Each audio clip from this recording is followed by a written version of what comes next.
Good morning student, स्वागत है आपका हमारे यूट्यूब चैनल में। तो चलिए हम लोग चलते हैं कक्षा 10 की गोधुली भाग 2 का हिंदी पाठ्य पुस्तक है और ये हम लोग पहुंच चुके हैं चैप्टर नंबर 4 में, जिसका शीर्षक है नाखून क्यों बढ़ते हैं। तो आज हम लोग इसके सारे ऑब्जेक्टिव क्वेश्चन को कवर करेंगे। चलिए क्वेश्चन शुरू करते हैं। नाखून का इतिहास किस पुस्तक में मिलता है? तो नाखून का इतिहास जो है यह मिलता है कामसूत्र में। नाखून का इतिहास हमें मिलता है कामसूत्र में। चलिए अगला क्वेश्चन, सेकंड क्वेश्चन है, हजारी प्रसाद द्विवेदी ने डीलिट की उपाधि किस विश्वविद्यालय से प्राप्त की थी? तो हजारी प्रसाद द्विवेदी ने डीलिट की उपाधि जो है कि लखनऊ विश्वविद्यालय से प्राप्त की थी। चलिए अब हम लोग देखते हैं अपने थर्ड क्वेश्चन की तरफ। हमारा थर्ड क्वेश्चन है, कहानी से चंद्राकार, त्रिकोण, दंतुल, वर्तुलाकार आकृतियों का संबंध मानव के किस अंग से है? यह मानव के किस अंग से है? तो ये इसका आंसर है ए, नख से। ठीक है। नेक्स्ट क्वेश्चन है, अलक्तक का अर्थ क्या है? अलक्तक, तो इसका आंसर हो जाएगा आलता। अलक्तक का अर्थ है आलता। फिफ्थ क्वेश्चन है कि द्विवेदी जी को साहित्य अकादमी पुरस्कार किस रचना पर मिला था? तो इसका राइट आंसर हो जाएगा आलोक पर्व पर। इसका राइट आंसर हो जाएगा आलोक पर्व पर। छठा क्वेश्चन है, प्राचीन मानव का प्रमुख अस्त्र शस्त्र क्या था? तो इसका हमारा राइट आंसर हो जाएगा बी, यानी कि नाखून। ठीक है। चलिए क्वेश्चन नंबर 7 की तरफ चलते हैं। नाखूनों का बढ़ना किसका परिणाम है? ठीक है, नाखूनों का बढ़ना किसका परिणाम है? तो हमारा 7 का राइट आंसर हो जाएगा मनुष्य की अंधसहजात वृत्ति का। तो यहाँ पर ये ऑप्शन है बी में। सब पुराने अच्छे नहीं होते और सब नए खराब नहीं होते, ऐसा किसने कहा है? तो ऐसा कहा है कालिदास ने। ठीक है। अगला है, नखधर मनुष्य आज किस पर भरोसा कर रहा है? तो नखधर मनुष्य आज एटम बम पर भरोसा कर रहा है। नेक्स्ट क्वेश्चन है, मनुष्य की मनुष्यता यही है कि वह सबके दुख सुख को सहानुभूति के साथ देखता है। यह तथ्य किसका है? तो यह तथ्य है गौतम बुद्ध का। ठीक है।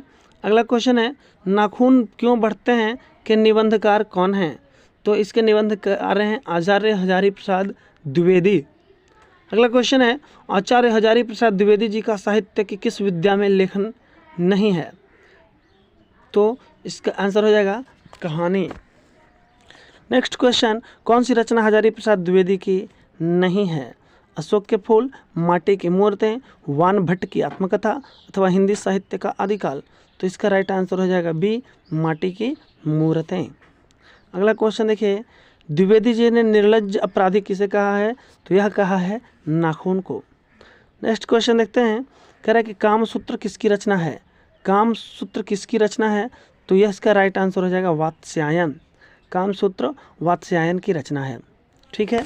यहाँ तक 15 क्वेश्चन हुआ। अब हम लोग चलते हैं हमारा 16वां क्वेश्चन की तरफ। 16वां क्वेश्चन हमारा क्या कह रहा है कि शिक्षक का अर्थ क्या होता है? शिक्षक का अर्थ क्या होता है? तो इसका आंसर हो जाएगा मोम। ठीक है। शिक्षक का अर्थ होता है मोम। महाभारत क्या है? तो यह जो है एक पुराण है। अगला क्वेश्चन है, हजारी प्रसाद द्विवेदी द्वारा रचित पाठ है। हजारी प्रसाद द्विवेदी द्वारा रचित पाठ का नाम है नाखून क्यों बढ़ते हैं। क्वेश्चन नंबर 19 है, ललित निबंध क्या है?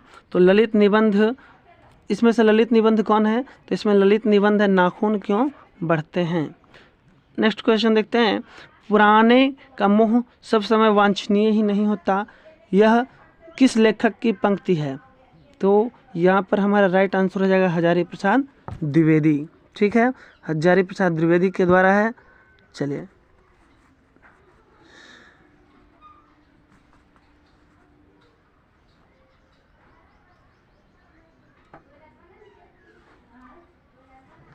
हजारी प्रसाद द्विवेदी। चलिए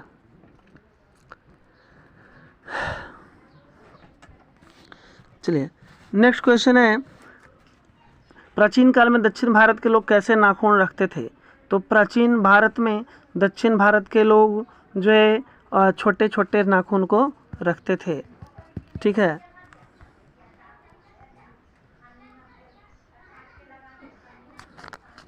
चलिए क्वेश्चन नंबर 21 को देखते हैं। प्राचीन काल में दक्षिण भारत के लोग कैसा नाखून रखते थे? तो प्राचीन काल में दक्षिण भारत के लोग छोटे छोटे नाखून को रखते थे, छोटे छोटे नाखून। इसका राइट आंसर ए हो जाएगा।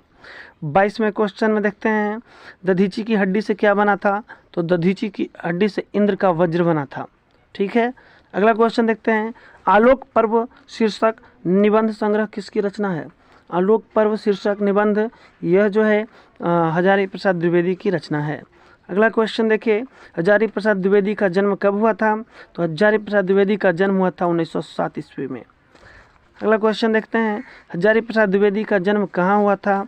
तो हजारी प्रसाद द्विवेदी का जन्म बलिया उत्तर प्रदेश में हुआ था। अगला है, कौन मनुष्य का आदर्श नहीं बन सकती? कौन मनुष्य का आदर्श नहीं बन सकती? तो आंसर है बंदरिया। अगला है, देवताओं का राजा किसे संबोधित किया गया है? तो देवताओं का राजा जो है इंद्र को संबोधित किया गया है। अगला है, नख यानी नाखून किसका प्रतीक है? तो नख यानी नाखून यह जो है पशुता का प्रतीक है। पृथ्वीराज रासो किसका संपादन है? पृथ्वीराज रासो जो है यह हजारी प्रसाद द्विवेदी का संपादन है। अगला क्वेश्चन देखिए, हजारी प्रसाद द्विवेदी को कब पद्म भूषण की उपाधि से सम्मानित किया गया? तो यह किया गया था 1957 ईस्वी में। ठीक है। चलिए क्वेश्चन नंबर 31 देखते हैं, अशोक के फूल की रचना किसकी है? तो अशोक के फूल के रचनाकार हैं हजारी प्रसाद द्विवेदी। क्वेश्चन नंबर 32 देखिए, मनुष्य के अनुसार लेखक के अनुसार मनुष्य के नाखून किसके जीवंत प्रतीक हैं? तो 32 का हमारा राइट आंसर हो जाएगा सी, पाशवी वृत्ति के, पशु वाले वृत्ति का। अगला क्वेश्चन देखिए, हजारी प्रसाद द्विवेदी की मृत्यु कब और कहाँ हुई थी? तो हजारी प्रसाद द्विवेदी की मृत्यु 1979 ईस्वी में दिल्ली में हुई थी। ठीक है। अगला क्वेश्चन देखते हैं, सहजात वृत्तियाँ किसे कहते हैं? सहजात वृत्तियाँ किसे कहा जाता है? तो यह जो है अनजान स्मृतियों को सहजात वृत्तियाँ कहते हैं। द्विवेदी जी ने से किसने पूछा था नाखून क्यों बढ़ते हैं? तो यह पूछा था छोटी सी लड़की ने। अगला है, नाखून क्यों बढ़ते हैं? पाठ में बूढ़े ने सबसे बड़ी चीज़ किसे माना है? बूढ़े ने सबसे बड़ी चीज़ किसे माना है?